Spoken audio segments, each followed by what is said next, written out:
Indeed, this is a subject that, having worked in this area now for about 47 years, is really the primary area of research that I'm still involved in. And I am for exactly the reasons that Brian has just indicated. In the United States, we've seen all of these products on the market at one point or another. There's a couple of them that have dropped out of sight, in part because of the golden method, if you will, that we have recommended, and as a result of some of the research that we had done with their product. If you take a look at these products, you're going to recognize, especially over on the right-hand side, with the methionine supplements, that we're dealing not only with protected DL methionine products, but also with some liquid products here as well. I categorized HMBI or MetaSmart in there in the box with rumen protected methionine because that's exactly how we use it. It's really the only product up there that's a dual function. It behaves as a protected methionine supplement in the sense that about 50% of that product is going to get absorbed. That which is not absorbed does not end up in the feces like some of the protected methionine products do, but instead, what is not absorbed is going to be available in the rumen and will behave in the very same way as the other methionine analogs that are up on that slide. So I'm going to review the methods real quickly. I want to at least have some time here for discussion. We can categorize the methods that have been used to evaluate amino acid products by in vitro methods. That would be the first one. The early methods basically just looked at ammonia release. Then we have the three-step method, and then just the amino acid release method, which is sort of an offshoot, if you will, of the Cornell approach that was developed to estimate digestibility of RUP. So you can modify that procedure to also evaluate amino acid supplements. Debbie Ross, who's the one that developed that, really doesn't like to use the method for this purpose, and there's some good reasons for that. That doesn't mean that some people have not used it. It's not one that we would recommend at all. It is an in vitro method, however, and for an analytical lab, if they want a method to use, and there's a few labs in the US that are using that method. But I'm not going to say any more about that because it's not an animal-based bioassay. Now, the challenge, or the shortcomings, if you will, of all of those methods there is that there's no influence of animal effects. And I'm sure that all makes sense to you, because these methods does not involve the animal in any way, shape, or form.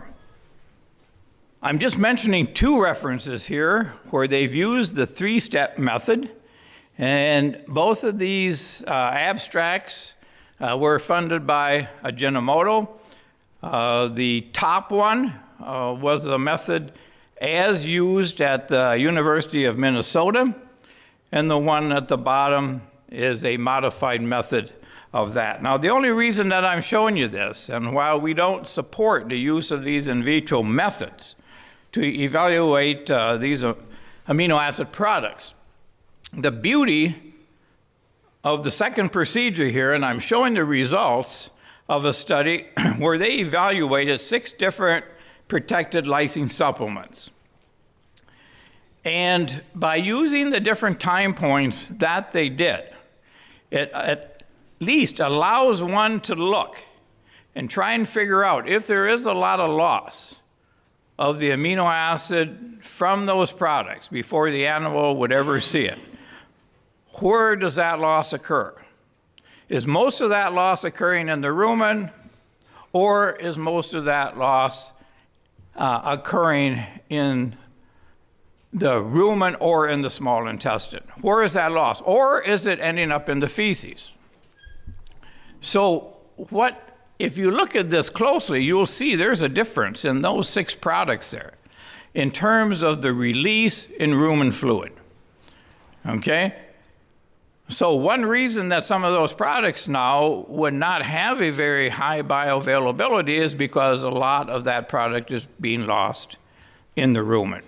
On the flip side, you can have products that are very stable in the rumen, but then they're also very stable in the small intestine and they end up in the feces. So this method here would allow you to do a preliminary analysis of a number of different products and just to see really what's happening here before you would ever feed them, to any animals. So that is an advantage of this method here. Now we move on to the in situ methods. I think you're all familiar with the in situ approach in terms of estimating the value of protein supplements or NDF or whatever you might be measuring.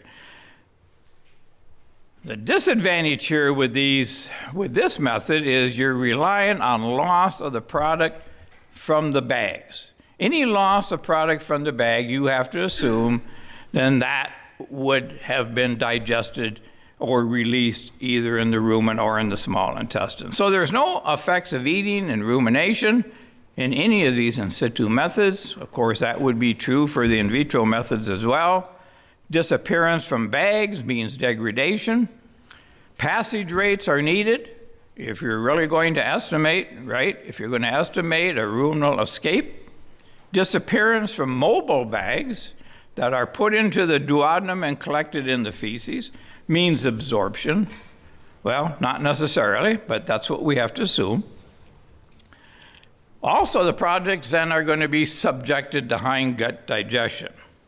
And lastly, you cannot use with fine or soluble products. So there's a long list of disadvantages here and why we would not advocate its use. However, I am going to show you a couple slides here where one product has been evaluated using that method. And you would be familiar with that product. And that product is Mepron M85. Now, if you go back into the literature, and I don't know what the company suggests to you as the bioavailability of methionine in Mepron is. But because I don't know, that's the reason I wanted to show you these results. So in 1996, Tom Overton at Cornell University had published this data that appears on this slide. And what it shows is the losses of methionine out of the bags in the rumen, what ended up in the feces, and by difference, what would have been lost or absorbed, if you will, but not really absorbed because, again, we're just measuring release from the bag. So you pick your poison here if you want to estimate a bioavailability. You say, well, on average, maybe Mepron's going to last in the rumen. The average retention time is going to be 12 hours. Okay? If you make that assumption, then you're going to have to accept the fact that 22% was lost in the rumen, 26% ended up in the feces, and 52% was available in the small intestine. If you think the average retention time is 24, well, then you're going to use those values. The last line up there is just a calculation showing then the disappearance of the methionine that was entering the rumen. So 25–30% loss in the rumen, of that which made it to the small intestine, about 66–67% would have disappeared in the small intestine, or would be an estimate of digestibility. Okay, that's the first study on Mepron. Here's two more experiments. They both came out of Canada, one in year 2000, one in year 2001. In the first experiment, they just wanted to look at the rate of loss out of the bags in the rumen. Notice that at 1 hour, there was 4% loss. At 2 hours, there was 9% loss, and you can go down the list. If you say, well, the average rumen retention time is 12 hours, 37% loss. Now, even the company would tell you that this is a slow-release product. It's designed to be a slow-release product. So the product is doing exactly what you would expect for the technology that is used. Experiment 2. Now they used the mobile bag technique in cows. They had a loss of 16%. That was after 4.5 hours. They just used 4.5 hours in that particular study. In 4.5 hours, 16% was lost. Feces, 36% ended up in the feces. 37% then was absorbed. This study reminds me of the fact that years ago, and that was at the time that I was working on NRC 2001, and I called Dr. Rulkin. I said, I have a question for you. I said, tell me about Mepron. Is it a good product or not? And he says, 1/3, 1/3, 1/3. I said, I don't understand. He said, 1/3 lost in the rumen, 1/3 is going to be absorbed, and 1/3 is going to end up in the feces. And he was so close to being right, totally consistent with these results. Then there was another study that is, and all these studies are reported in the Journal of Dairy Science. 2 studies here by these authors, 25% bioavailability in the one study, and 34 or 22% depending on the dosage in the second study. So for Mepron, if you take all of the results and you put it together, you'd say about 1/3 or maybe less of that product will be absorbed based on these in situ techniques. Now we'll move on to the in vivo methods. So we're looking now for a gold standard here. What are we going to use as a gold standard? We're not necessarily suggesting you can't use an in vitro method to screen products or to categorize products or to maybe even to rank products, but they're not going to be the gold standard. So we need an animal bioassay. So what are we going to use? Are we going to use changes in milk protein content as a method? Are we going to use the plasma-free amino acid area under the curve approach, or are we going to use the plasma-free amino acid dose response approach? Well, we have looked at using changes in milk protein content, and so here's one study. We fed 5 levels of methionine coming from Smartamine M, Metasmart, or just HMB, which at the time was Rotamet AT88. And we fed all 3 of these at 5 levels. We fed it to cows that were being fed a methionine deficient diet. Okay, we wanted to see, will it work or not?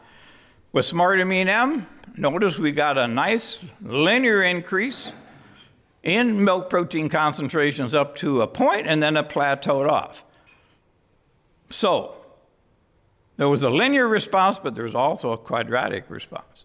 And notice that that leveled off at the 3rd level of Smartamine M. So we only had 3 points now from which to draw a dose-response line. For HMBI, we needed more HMBI, more Metasmart, to get that increase in milk protein, but we still got that increase in milk protein. We got the same increase as we did with Smartamine M, but it took all 5 doses to realize that. With HMB or Rotamet AT88, nothing, zippo. Now, we've done this before, and you can go through the literature.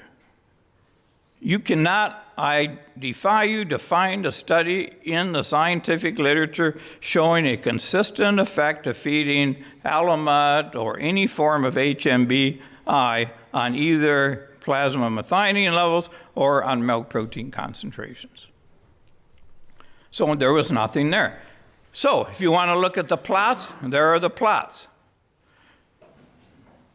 So we come up with a calculated bioavailability of 0 on Rotamed AT88, and we got a bioavailability of 42% on Metasmart.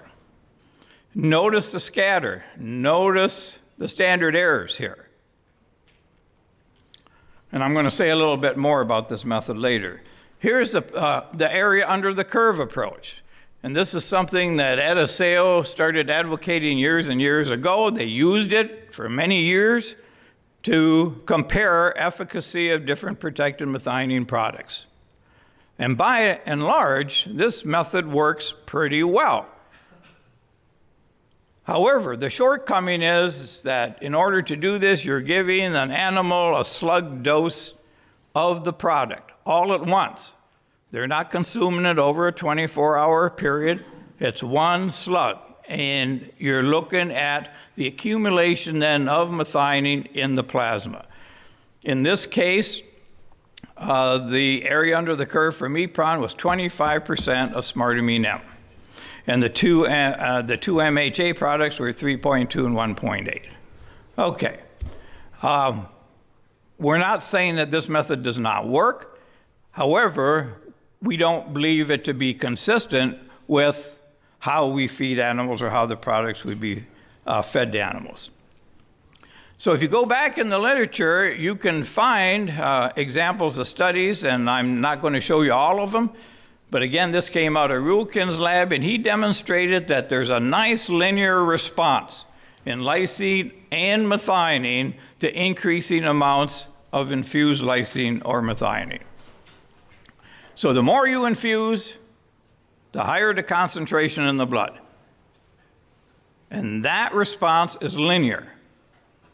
It is linear when you're dealing with cows that are being fed conventional diets. Here's another set of studies looking at the relationship between increases in plasma and increasing amounts of infused lysine. Again, linear. And I could show you many of these studies where the responses have always been linear. Nobody with ruminant animals has shown anything other than a linear response to increasing amounts of either absorbed lysine or of absorbed methionine, and now we've done work with histidine, we've done work with some other amino acids, responses are always linear. Okay, so that tells us now we got ourselves an animal bioassay here. So the first paper that was published came out at the end of 2017 from the University of New Hampshire, where we use the technique to evaluate rumen-protected lysine products. We're just finishing up a paper now doing the same thing with methionine products. So what's our method? We use lactating cows. We use high-producing lactating cows. The average milk production in all of our studies is about 42, 43 kilos of milk. So we're using cows just the way you'd feed these products out in the field. They're fitted with ruminal cannulas for abomasal infusion then of the unprotected amino acid. We use Latin square studies. We started off using 2 or 3 week periods. We found that that was not necessary, that we could shorten that to 7-day periods with 1 day of clean out, 5 days of infusion or treatment with collection of blood samples on the last 3 days. So just to standardize the protocol, we're using 7 days. The rumen-protected amino acid supplements in the last 4 or 5 years now are always mixed in the total mixed ration, allowed to incubate in that ration for 8 hours before it gets fed to the cows. And there's a reason for that, which none of the other methods can consider. And that is what happens to these products when you mix them in a TMR. The cows don't eat them right away, right? It's mixed in the TMR. TMR is put out in front of the cows. The cows are fed once or twice a day. So what happens? Well, here's what happens. This is a study out of the Minor Institute where they evaluated 6 different protected lysine products. The products were mixed in the TMR, and then the TMR was sampled for various periods of time after mixing. and the loss of these products were determined. Notice, oh, and then they use low dry matter or high dry matter TMRs. Notice there's not a big effect here of differences in dry matter content of the TMRs. You look at AminoShure-L, they're at 18 hours, what? There's about a 4 or 5% loss up to about a 10% loss in the TMR before the cows ever eat it. You go to Megamine L, notice more loss of the lysine from those products. Metabolize looks pretty dang good, right? Pretty stable in that TMR. You say, wow, that's a good product. Oh, now that's a product worth some consideration. It's stable in the diet. Same thing with AgiPro. Look at AgiPro, stable as a button. Not much is happening to it. Excellent, excellent. What about LysiPearl? Not so good.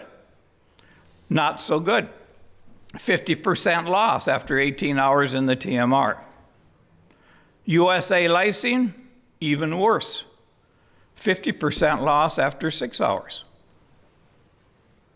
There is no reason why any company, if they're going to introduce a product, can't at least do this simple test. Have they showed you that type of information? I don't think so. I don't think so. Now, what if you take those same products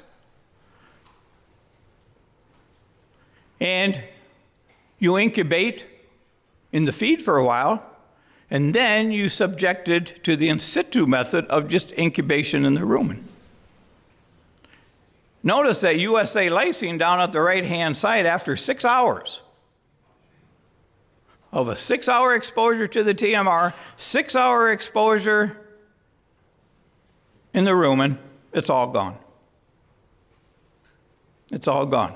Any wonder why we fed that out in the field and we get disappointed because we don't really think it's working very well? Well, no, it probably isn't. It probably isn't. If we take another extreme, look at AgiPro.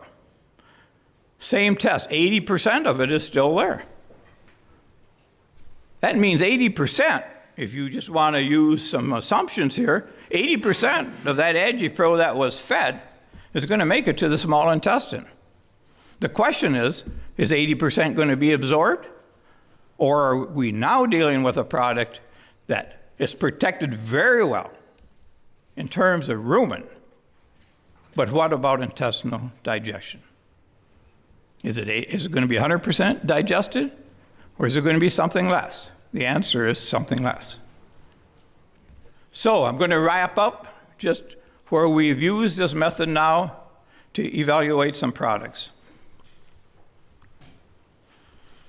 Here we evaluated the first generation of AgiPro-L. 6 treatments here, right?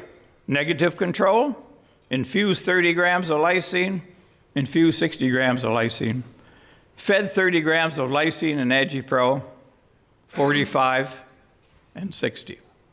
End up with 2 dose response lines. You take the slope of that line for the product, which is 0.0068. You divide it by the slope of the infusion line, which is 0.0183. You have a bioavailability value of 37%. Pretty slick. Here, we wanted to compare generation 2, generation 3 of AgiPro-L up against infusion. Generation 1 was 37.9% bioavailability. Generation 2 is 42.4%. How about the old Smartamine ML? Anybody in this room remember the old Smartamine ML that Adiseo had back, I don't know, 15 years ago or so? Remember that? Yeah, Robert Bennett remembers that. Brian Sloan remembers that. And we decided, Brian, in his wisdom one day when I gave him a call, I said, I think we need to evaluate a product that's on the market because they're claiming really good bioavailability. And I said, I think we need to compare that up against old Smartamine ML. I remember Brian saying, "Where you have any of that left?" We said, "Yeah, we had some of that left." So we ran a study. You can see what the bioavailability was of that lysine and the old Smartamine ML that had been sitting in our lab for about 14, 15 years. Bioavailability was 87%. In the other product, it was 10. The company was claiming 64. After 6 months, the company had no choice but to pull it from the market.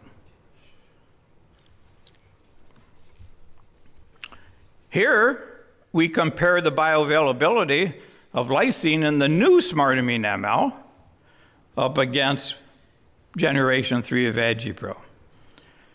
Got an 80.7% bioavailability of lysine in the new ML and a 45, 46 in the third generation AgiPro product. This technique has been used by other labs now across the world. This is one still in the States where they wanted to compare Lysipearl USA lysine along with just straight lysine in some sheep. Here are the results. No difference in the bioavailability estimates of the two products as compared to straight lysine in these sheep. Moving on to methionine. A few years ago, 4 or 5 years ago now, we wanted to evaluate bioavailability of methionine and Smartamine M. Here's the study. We got a bioavailability of 82.8%.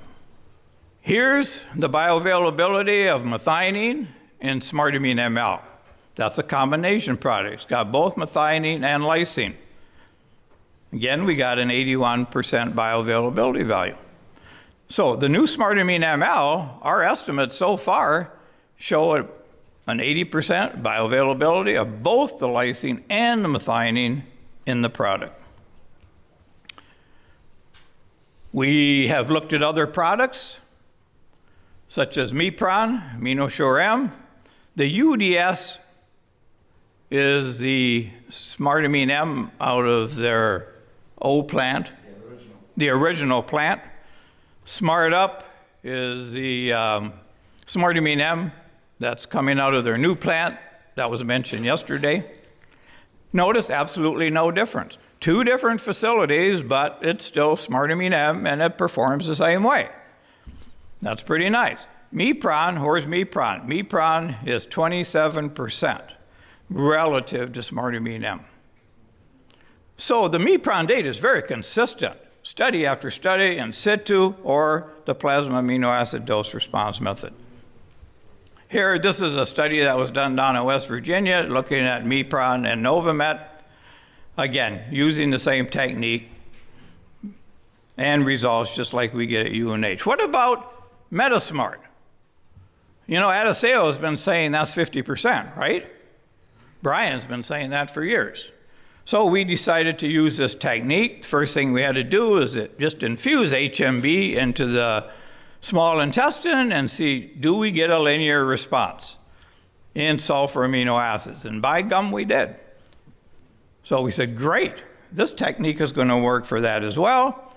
So we evaluated Metasmart, and we got a bioavailability of 50%. So in spite of some of the shortcomings of the area under the curve method that they used to get their original 50% value, that was a good value to use. So my last slide here, and this is my take-home messages. I think the best thing that we can do is to help in terms of helping the dairy industry and nutritionists to say, do not feed. Do not hold your guns. Do not feed any of these products unless you've seen confirmed estimates of bioavailability using this method. Pure and simple. Whatever the marketing people tell you, ignore it unless they can show you this data. There's labs around the world now that will do those studies for you. Also confirmed that the supplement was mixed and consumed with the rest of the diet. That is important based on that Minor Institute data, right? And last, do not accept comparative milk production data as proof of claims of bioavailability. Do not. Such data always, in quotes, is going to favor inferior products. Why? Well, I tell you why up there on that slide. Cows respond to increased absorption of a nutrient only if that nutrient is the most limiting factor for production. Therefore, in a comparative comparison of different sources of that nutrient, all cows fed the best product must remain deficient in that nutrient, and no other factor can be limiting production. And I defy you to run an experiment and convince anybody that you can do that, to ensure that that nutrient is still deficient after you supplement it with the best product, and that it remains deficient in all the cows within the group. Impossible. So if that isn't the case, then the superiority of the best product won't be seen. And the inferior products relative to the superior product will look better than they are. Thank you.